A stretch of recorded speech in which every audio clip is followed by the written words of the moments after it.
Students, ये question NEET 2007 में पूछा गया था। मोशन इन प्लान चैप्टर से है, जो कि क्लास 11 का चैप्टर 3 है। A and B are two vectors and theta is the angle between them. If mod A cross B is equal to √3a dot B, the value of theta is how much. A और B students दो vector है और उन दोनों का बीच का जो angle है वो थीटा है। सपोज ये ए है और ये बी है, इन दोनों का जो बीच का एंगल वो दिया गया है थीटा।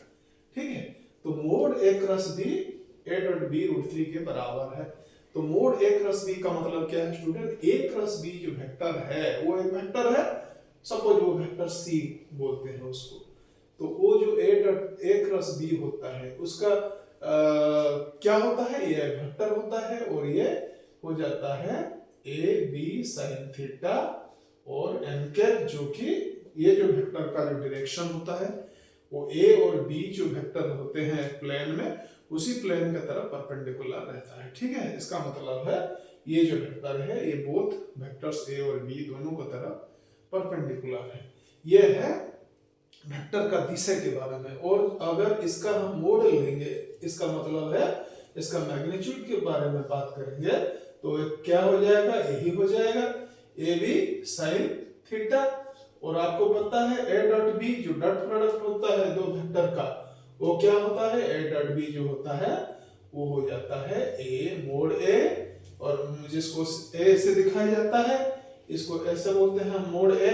वेक्टर ए का जो मैग्नीट्यूड है और बी वेक्टर का मैग्नीट्यूड मोड बी है, और ये कोसाइन थीटा होता है, जिसको हम ऐसे भी लिखते हैं ए बी कॉस थीटा। ठीक है स्टूडेंट, तो ये बोल रहा है कि ए क्रॉस बी जो है इसका मतलब है ए बी साइन थीटा।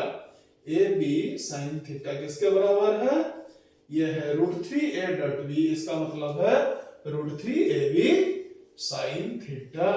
ठीक है, तो इसका मतलब क्या हुआ स्टूडेंट? ये A B cos theta, A dot B होता है A B cos sine theta, A B cos theta. तो स्टूडेंट ये देखिए, आप यहाँ पे ए बी है, यहाँ पे ए बी है, हम इसको कैंसिल कर देते हैं। ठीक है, और ये जो cos थीटा को इस तरफ अगर ले जाएंगे हम, तो क्या हो जाएगा? sin theta by cos theta is equal to √3 हो जाएगा। sin theta by cos theta कितना होता है स्टूडेंट? वो टेंजेंट ऑफ थीटा होता है, या tan थीटा बोलते हैं हम उसको। ये √3 होता है, तो tan थीटा किस एंगल का टेंजेंट √3 है?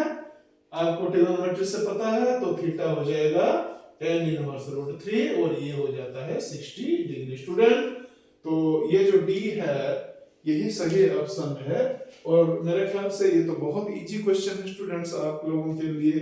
नीट के ख्याल से ये बहुत बेसिक क्वेश्चन है स्टूडेंट्स, जो आप इजीली समझ गए होंगे।